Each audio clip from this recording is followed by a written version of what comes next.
even with their current capabilities, what have they done in response to the American strike? Well, they've just lobbed ballistic missiles and drones at the civilian populations of all their neighbors. Like, you pick a neighbor in the Middle East, they've tried to launch drones at it. I think the UAE they've knocked them all down, but the UAE has taken something like 100 ballistic missile attempts. They're already in the war. And the fact that Iran would respond that way means they just can't be trusted with something like a nuclear weapon. Moreover, what a nuclear weapon would allow them to do is basically, they have this ladder that they could always climb in terms of escalation, and then they could continue to do the things that are so obnoxious to our interests, like fund the Houthis and fund proxy groups and Hezbollah and Hamas, and shoot at our ships and blow up our ships that they have in the past, and kill our troops in various bases around the region. So, I mean, they were regional imperialists. People forget that. They can criticize U.S. imperialism all the time. Iran was a regional imperialist. They had a proxy army on the north of Israel, a proxy army in Hamas, a proxy army in Yemen, proxy armies all throughout Iraq, and that were all there designed to be antagonistic to our interests and the interests of our allies. And at a certain point, we just don't have to put up with it anymore. They've killed something like 1,000 of our soldiers over the last 50 years, and it's just kind of been a slow drip, drip, drip, drip, drip. And we just decided we're way stronger than you, and we don't have to put up with it anymore. So give it up, or face the combined wrath of the United States and Israel. And they wouldn't give it up, and so here we are.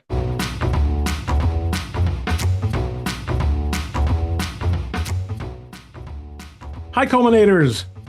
Good to see you. Boy, things are happening. There's so much to talk about these days, and I can hardly think of anyone better to talk about them with than my old friend, Will Chamberlain, General Counsel for the Article 3 Project, all-around commentator, talking head, smart guy, and again, a friend. Will, good to see you again. How are you? Good to be with you, Ron. Always fun to come back. Fun to come back on the podcast. It's been a few years, but yes, can you imagine? And the amazing thing is, nothing's really happened lately. Nothing ever happens. Right? Nothing ever happens. Remember when history was over? Right. Well,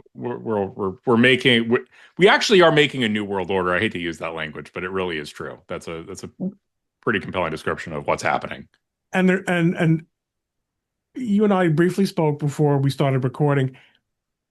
You're all over this transformational.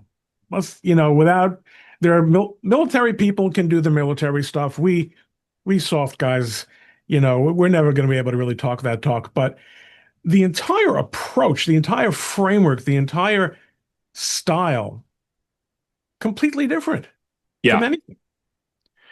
Well, I mean, it's somebody. I think there was a Drukpa Kunli, who's a great follow. He had a funny meme where he called it neoconservatism. Like, what if the neoconservatives were competent? That's a really interesting question, because I've seen so many people complaining about regime change, and I thought to myself, well, sometimes obviously just in the abstract, regime change isn't necessarily good or bad. Like, we regime changed the Nazis, we regime changed the Japanese Empire at the end of World War II. More recently, regime change happened in Syria, whether we actually did that or not. But, query whether that's an improvement. I think the neighbors certainly do, because the previous regime was dealing drugs all around the region. So regime change isn't inherently good or bad. We have regime change wars have a deservedly bad rap after Iraq and Afghanistan. But those are so the distinction I saw someone made is it's the nation building, stupid. Yeah, correct. And that's the problem. And I thought about, what is the Trumpian strategy? And I keep thinking, I don't know if you're familiar with this famous, it's a J. Paul Getty quotation, I think. And he said something along the lines of, if you owe the bank $100, it's your problem. If you owe the bank $1 billion, it's the bank's problem. And so I think that it doesn't quite fit here, but I was thinking something similar in the sense of, if we were occupying Iran, if that was the goal, we were going to send a massive ground force to occupy the country and pacify it. The successor regime would be our problem, because if we didn't create an effective successor regime, we would just be the victims of terrorist attacks indefinitely. But when we're not doing that, when we're just sending air assets in, when all our troops are hundreds of miles away in faraway bases or on carriers, the successor regime isn't our problem.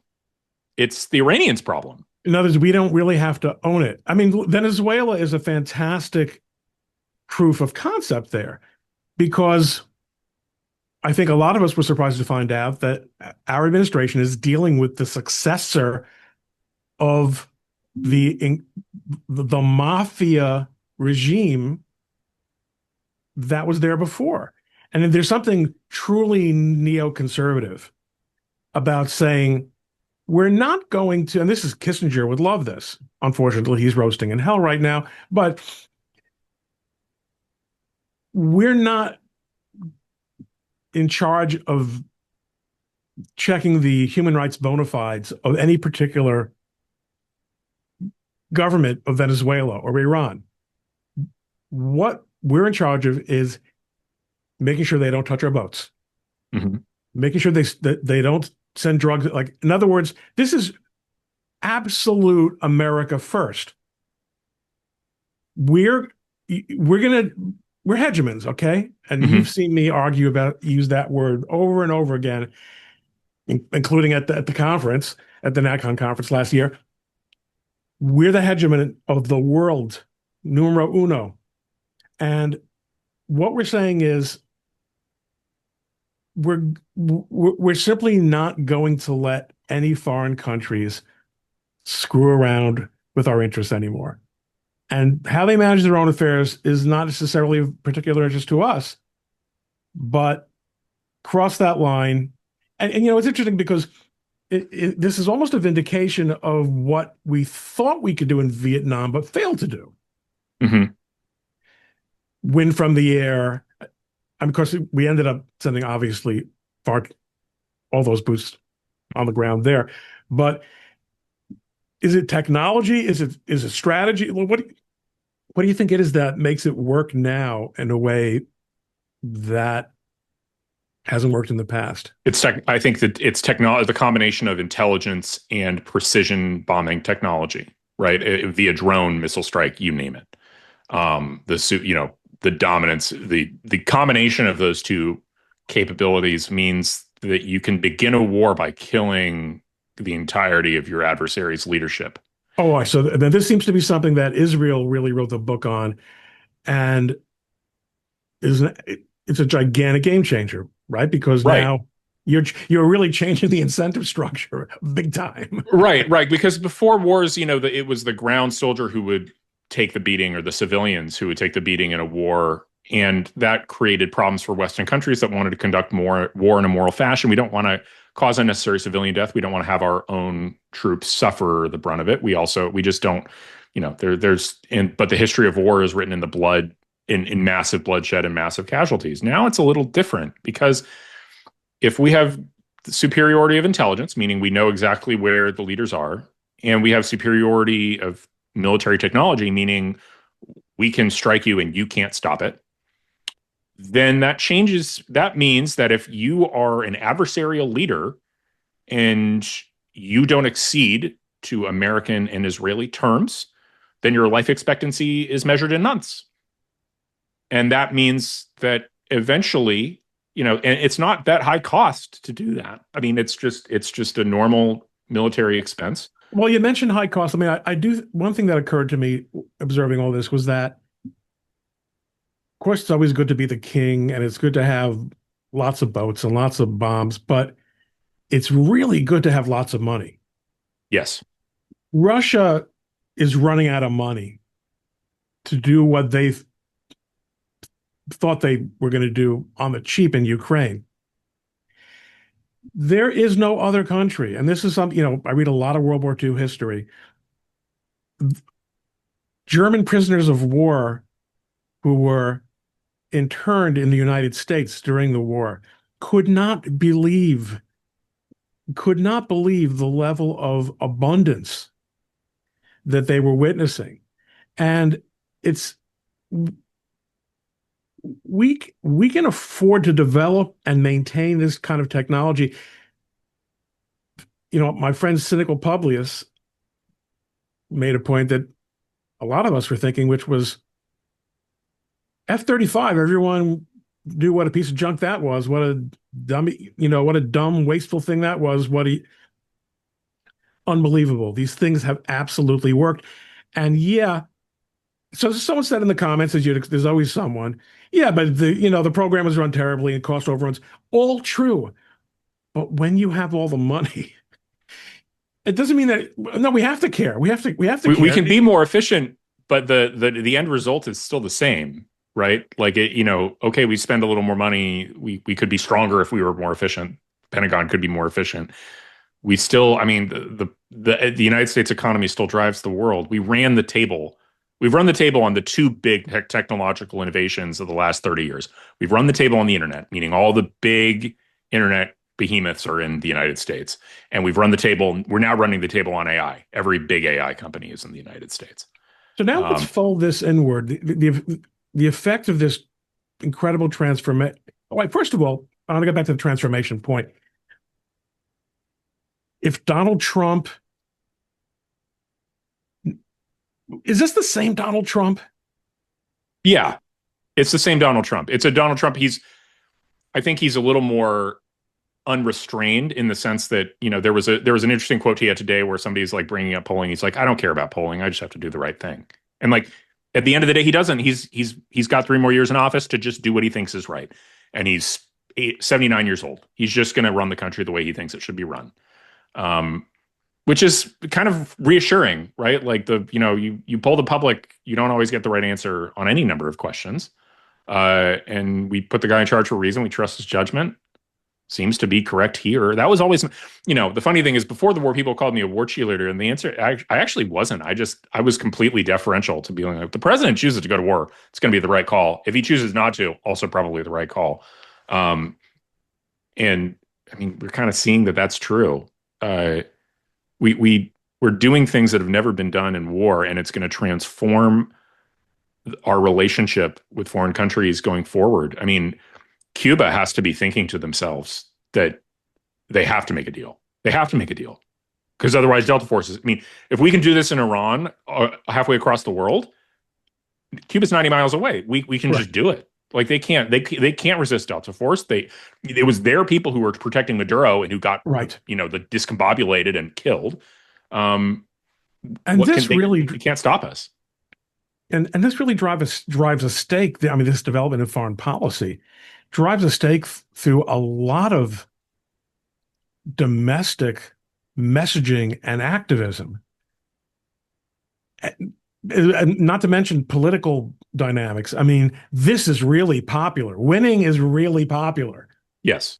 But also, I mean, if you look at the comments, I don't spend as much time on social media as I do, because you have young children, I guess. I don't know why. Oh, I spend a lot. I find a way to do it. I was being a little facetious there. You see so many people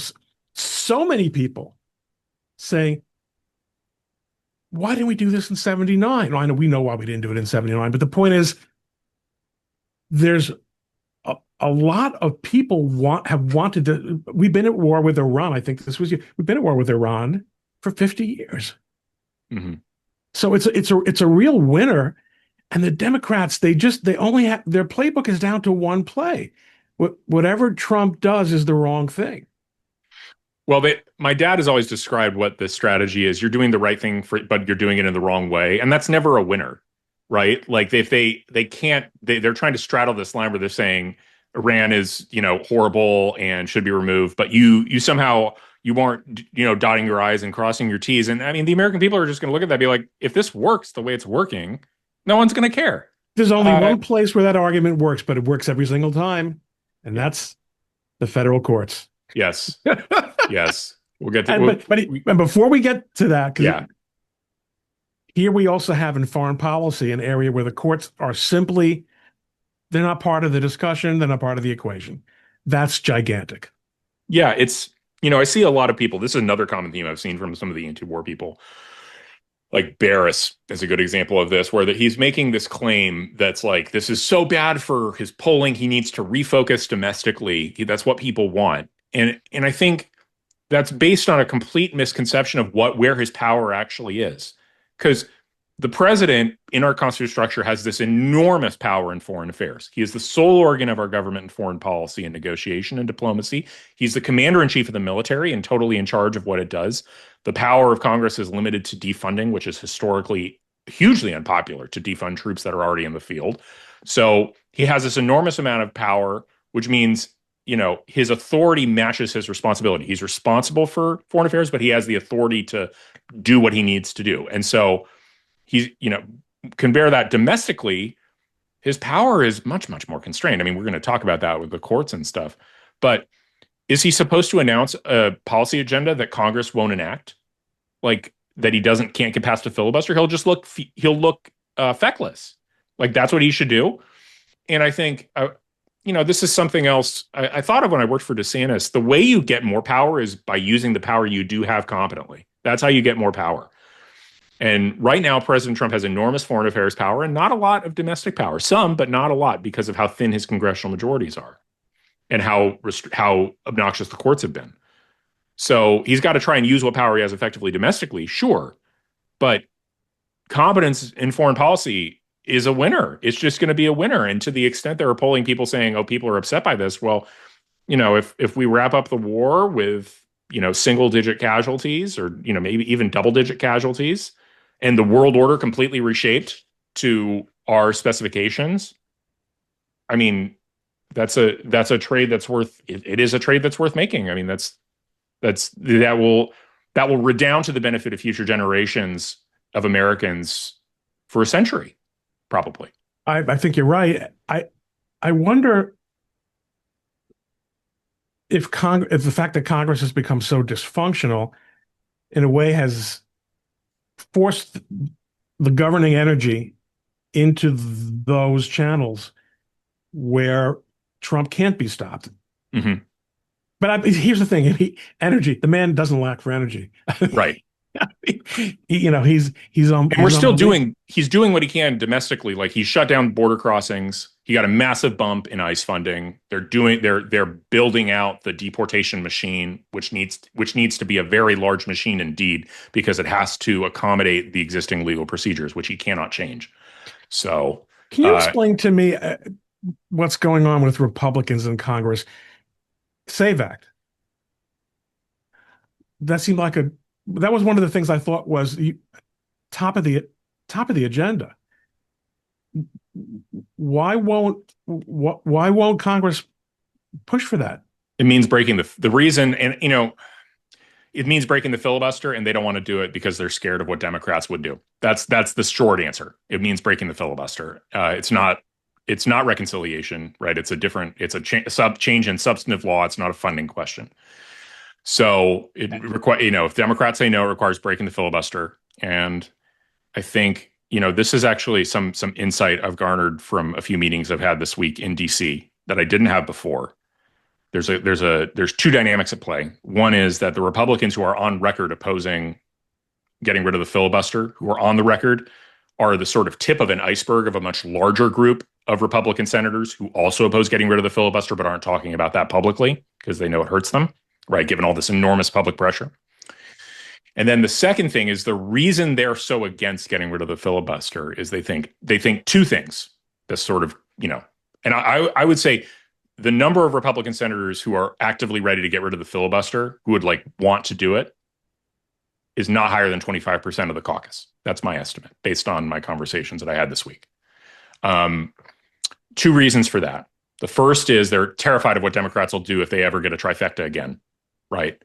And then the premise of that is that there's a link between those two things, right? And here's the thing that I didn't understand. I operate under the assumption there's not going to be any stopping Democrats from getting rid of the filibuster if they have a trifecta again, right?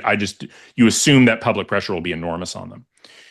But these Republican senators insist there is a collection, just as there is this iceberg phenomena where there's the tip of the spear of people who oppose the filibuster publicly and then a much larger group that oppose it privately. The same thing is true among the Democratic caucus. There is a large fear of what Republicans might do if they had unchallenged power. And so even if there were a few who were the public people willing to fall on the sword and defend the filibuster, there is a bigger swath of Democrat senators who privately oppose it.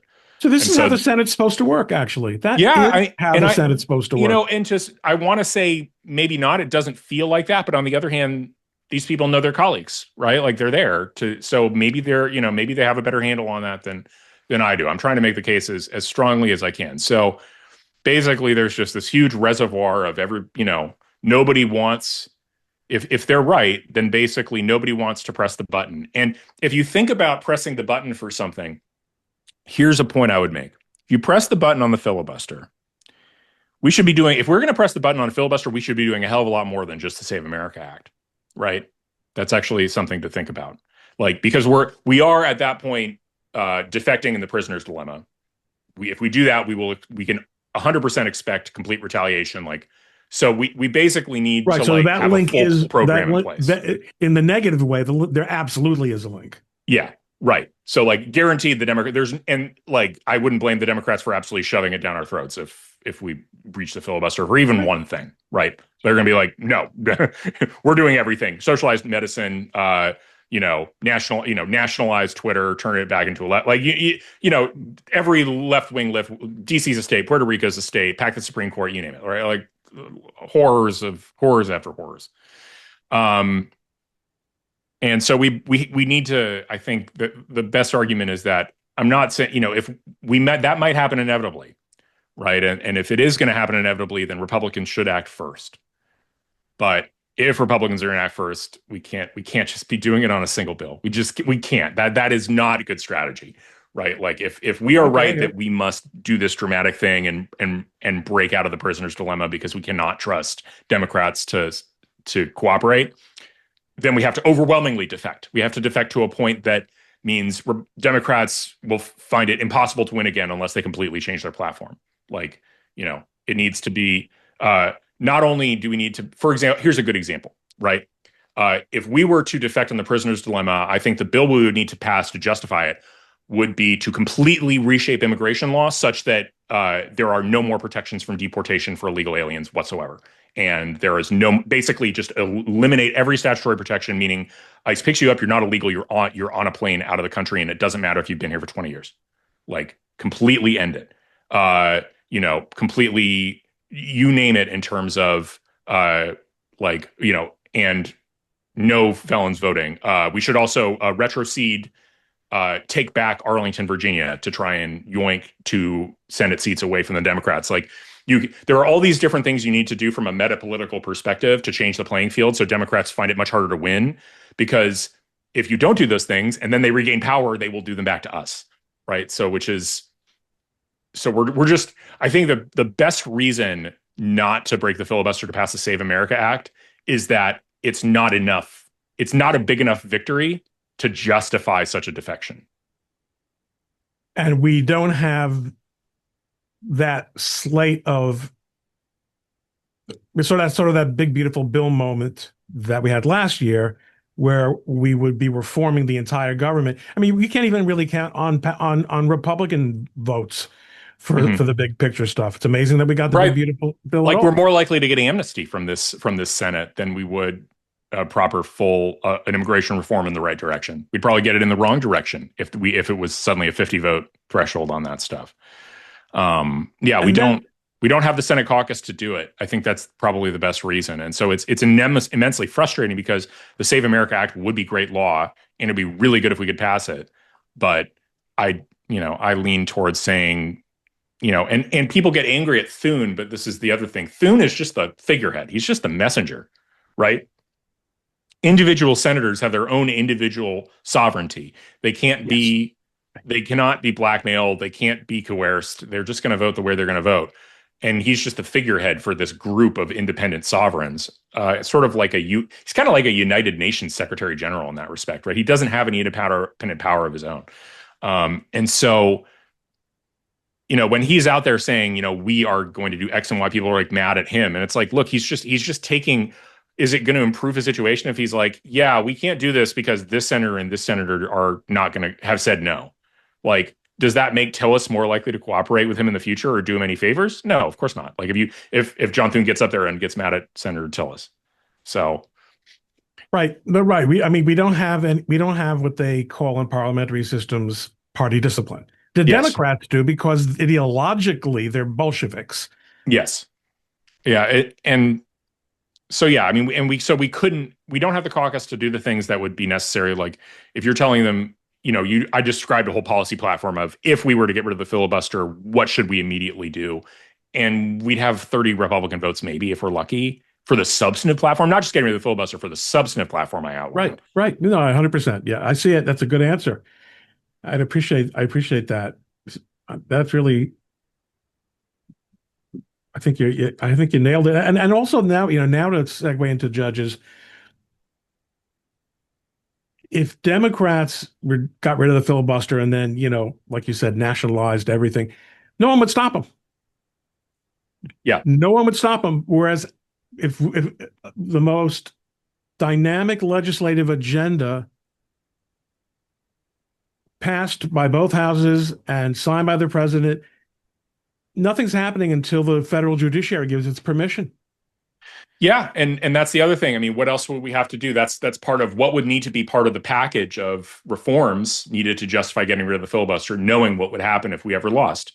Well, we'd obviously have to restructure the judiciary entirely too, in that same set of reforms, right? Because we'd basically need to maybe we can't impeach judges, but you can do things like eliminate courts, jurisdiction strip, you name it.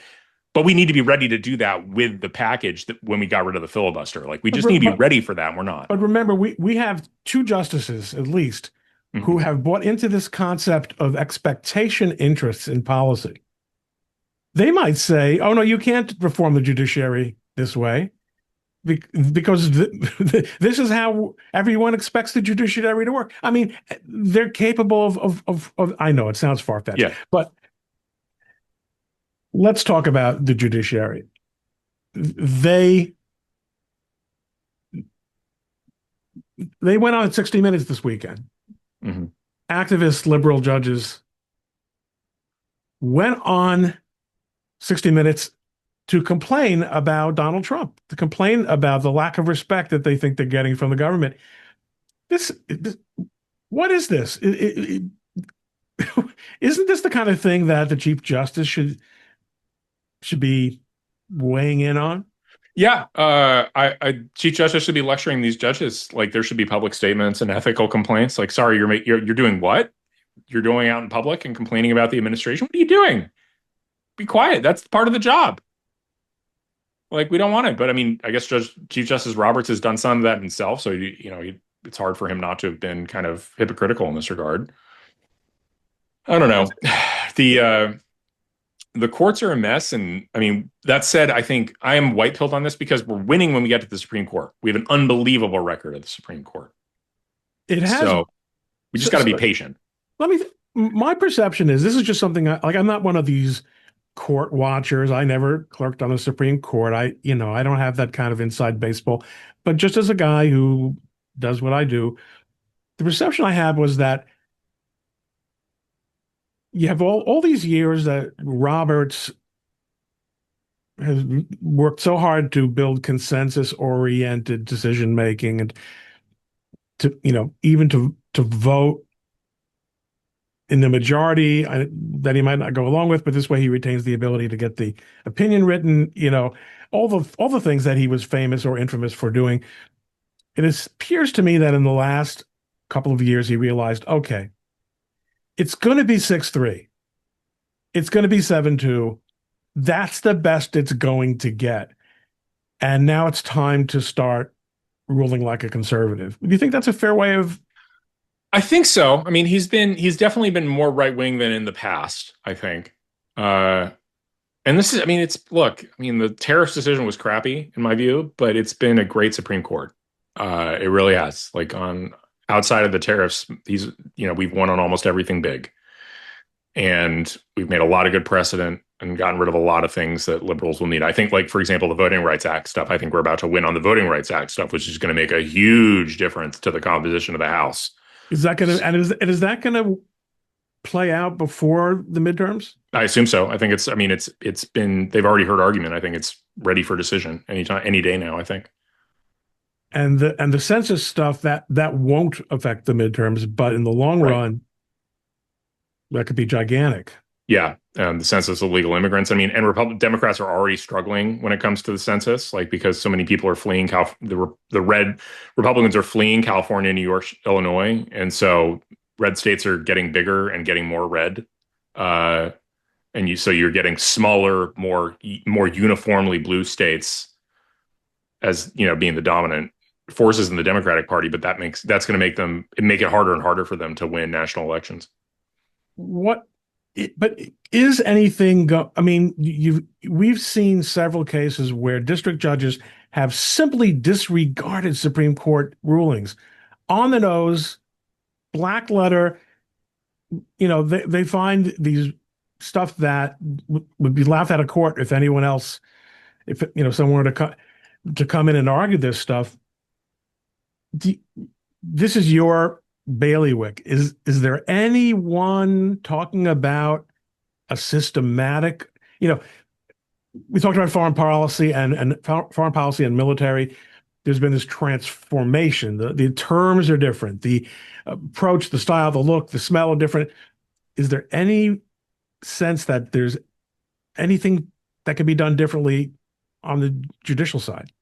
I mean, we have ideas for what we want to do, but I think it sort of connects back to what ideas we have are run squarely into the filibuster and squarely into the lack of a realistic chance of passage, again, because they're substantive reforms that require 60 votes. We're not even close to that.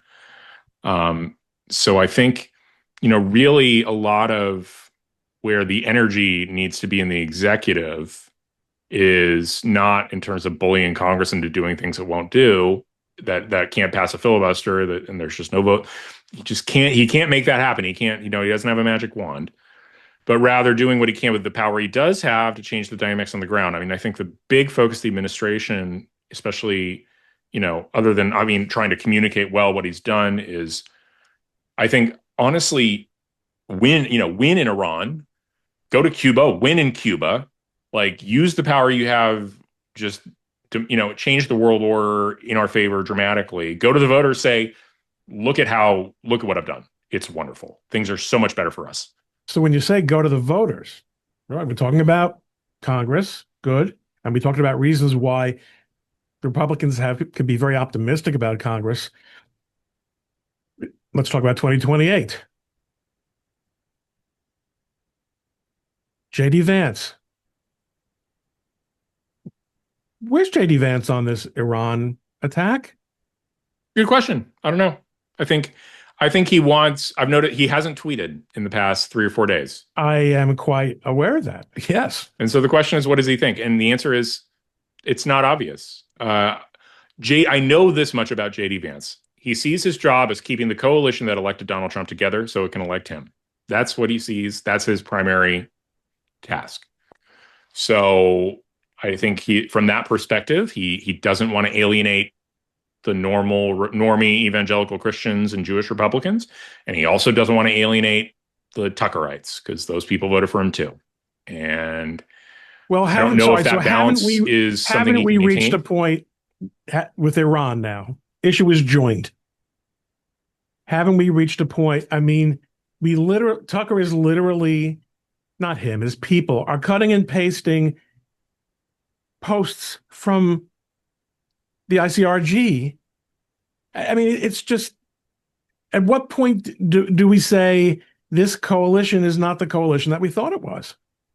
Yeah, I don't know. I mean, we'll see what Vance decides to do. I think if this goes well, I just think these people look silly. I almost think his intervention will be unnecessary at a certain point. No, I agree with you. I think that to a large extent, he would like to not have to be the guy, because also it accomplishes so little. And I've spoken to Vance people about this, as you have. It accomplishes so little to call them out. The Jews won't be happy no matter what you do. Mm-hmm. Until you do it. I mean, look, yesterday I posted, I'm looking for all those Israeli flag waving accounts that said Trump is in thrall to Qatar and he's going to sell out Israel. Yeah, I mean, you got to let things play out, people. You've got to consider second and third effect, second and third order effects of things. Fine. But I really give JD credit for message discipline. Yes, he's very good at that. He doesn't undermine the president ever. So, if he doesn't have anything nice to say, he just won't say anything at all. Right. So that's good on him for that. The Tucker, here's another interesting thing. Like, I wonder how tired Tucker Carlson is of being humiliated by President Trump. Because Tucker Carlson, got two White House visits in the last 2 months. And most recently, he went like last week, apparently in a side door, leaked that he had been there, went there to be like, gosh, it will be a huge mistake if you go to Iran. And 2 days ago, President Trump authorizes the largest aerial operation combined with Israel in modern history, and is like willing to like pat Tucker on the head and say, "Oh, look at this cool model plane in the Oval Office," and say, "Uh-huh, yeah, great, Tucker, whatever. Okay, next meeting, please. Okay, so how are we?" Just doesn't actually substantively care about Tucker's advice. Only cares about is just basically trying to manage his opinion, manage his public behavior. That's Can about. I say that he seems to have decided to give Tucker the Laura Loomer treatment? That's about right. Yeah, right. Wow. But I mean, the gap between the influence he thought he had and the influence he actually has, he must realize that's enormous now. Like he has no meaningful influence on the conduct of the administration's foreign policy. And as a result, I don't know if he'll lash out. Tucker's been super reluctant to lash out at Trump personally, but instead he goes to Israel and lashes out at Mike Huckabee, which I thought was kind of honestly offensive and embarrassing. And part of me wanted to see the Trump administration do a little better job defending their guy. Like Mike Huckabee is a part of the team. Like you shouldn't let your guy just get insulted in that way. Start doing stuff like cutting his answers in half to avoid allowing him to omit the context, so you can have him make news that makes our Arab partners angry. Funny enough, I almost don't think that matters. One of the byproducts of Iran being absolutely insane and lobbing missiles at every country in the region is that they're all going to be on. They're suddenly all deciding that, hey, actually, the United States is really great, and I like them a lot more than Iran. Yeah, I mean that's been. I mean they've Iran has really proved every accusation made against them that they were irrational madmen who would bring everyone down by exactly conducting themselves that way. Yeah, they've proven the thesis for the war true. Like we were supposed to trust these people with nuclear weapons. They're lobbing drones at major civilian hotels in the United Arab Emirates, which wasn't involved in the attacks against them.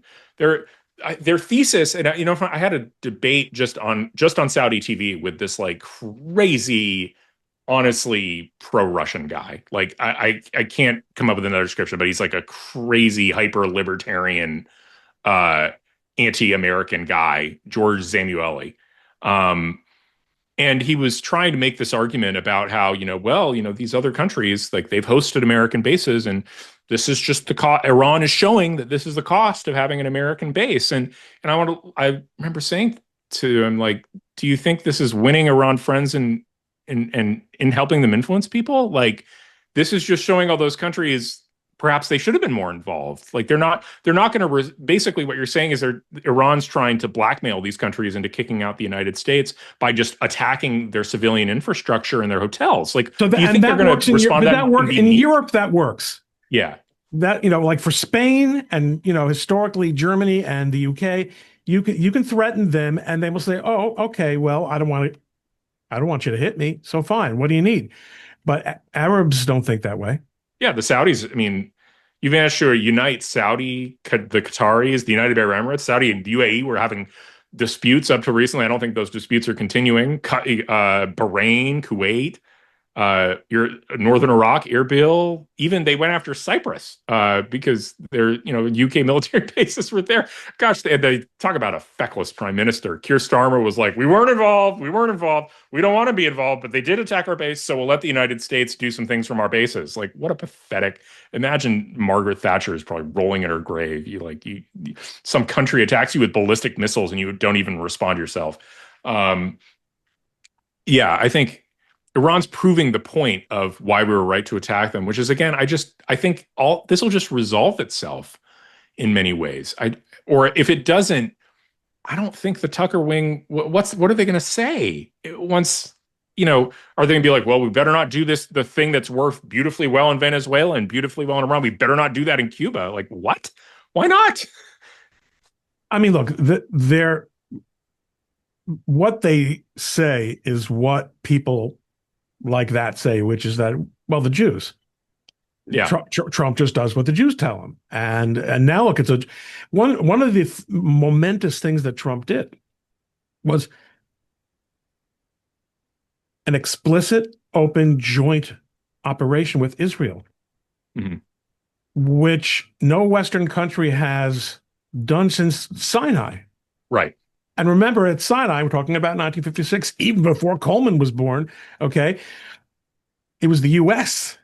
that spanked the French and the British and the Israelis over that. Okay, there's always been this reluctance, this sort of kabuki a play or dance where we're obviously doing things with the Israelis, they're obviously doing things with us, but everyone has to go in through separate doors. And this time it was just like, this is our mutual enemy. We have a mutual problem. We have complementary resources, and we both know how to kick ass. Let's get on with it. And Trump had the balls to take, to say, yes, yes, they're our allies, and we're absolutely going to do stuff with them. Yeah. It's a, and I mean, they've done the most remarkable thing in the history of modern warfare, I think. I mean, you open the war by killing 50 of the senior leadership of your adversary. It's unheard of. I mean, it makes the 12th Day War, they did something like 20 senior leaders and much of the command and control. But I mean, Khamenei dead in the opening salvo of the war, along with the Minister of Defense and the head of the IRGC, like the entire like top quartet of their national security infrastructure dead on day one, on minute one. Incredible.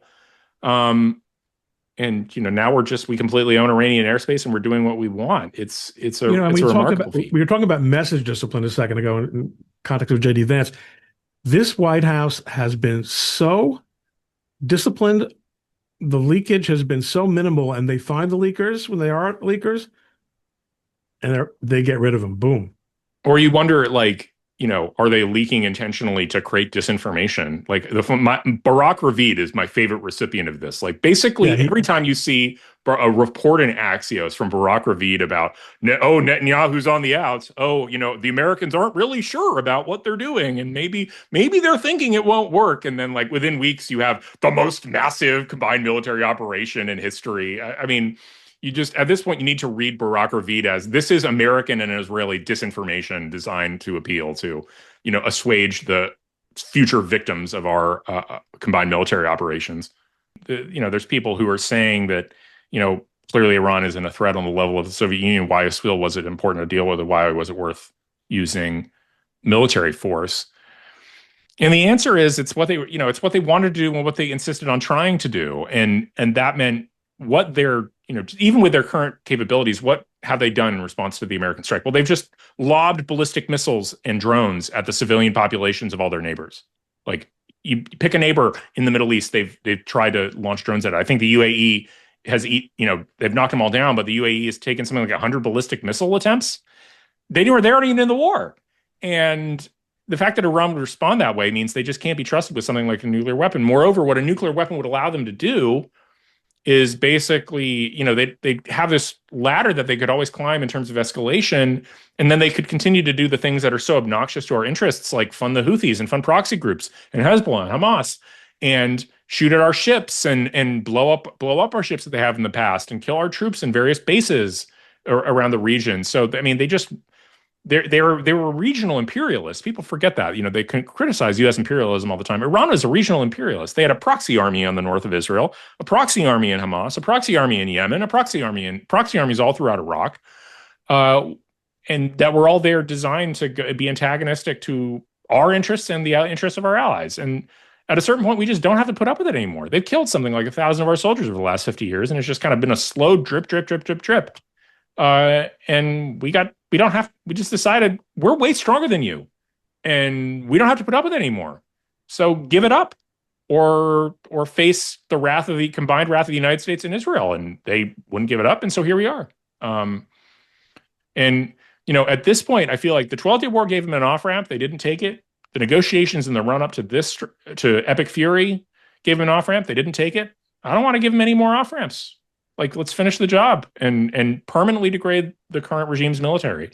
And then whatever arises after that, we'll take their calls and see if they can figure out what the bar is for remaining in power. So, Will, to finish off, what do you think for guys like you and me, activists, telling the political pros what to do? What should we be telling them to do to make the most of this moment over the next, I don't know, 3 to 6 months? I'm stopping short of the elections. I mean, yeah, just talk about how awesome it is. We want constant video of like our soldiers doing cool stuff and winning and just being awesome. I think Americans really find that appealing at the end of the day. I think that, once the dust settles and you realize we've just done what we wanted, that's, like, show videos of Maduro in handcuffs, show just like, look at what we've done in foreign policy. They've just solved problems that have been lingering for decades and that have been kicked, the can's been kicked down the road by president after president. Finally, Trump's like, this is going to be what I do. I solve them. And the money flow into left-wing activism between cutting off Iran, cutting off Hezbollah, and I mean, all the and of course USAID, all that crap. If one president had done just those things alone, it would be monumental. And we're living in monumental times. Yeah, we're America, and under the Trump administration is reshaping the world order. I think this is the second Trump turn is going to be looked back on as the most pivotal and consequential administration of our lifetimes. Honestly, like, I can't think of one unquestionably. You got to go back to FDR. Yeah, you got to go back to World War II, right? To think of something more consequential. I mean, maybe you could say Reagan winning the Cold War. That's like the closest thing. And to some extent, it was almost passive. Right. We didn't actually invade. Right. We didn't use the military to do that. They just collapsed on their own, under their own weight. This is different. We're actually using our military because of how suddenly the combination of technological and intelligence advancements has made it possible for us to do these incredible things. Oh, I actually, just as a parting thought, someone made a good point, which is that, by demonstrating what a paper tiger it is in Ukraine, Russia gave the United States a lot more room to operate, because they don't have the resources to apply counter pressure anywhere, and B, we no longer have to really worry about hardly anything. They're not going to fire nuclear missiles. They themselves don't know if those damn things work. They probably haven't had a drop of oil, and nothing works in Russia. It's a talk about a failed state.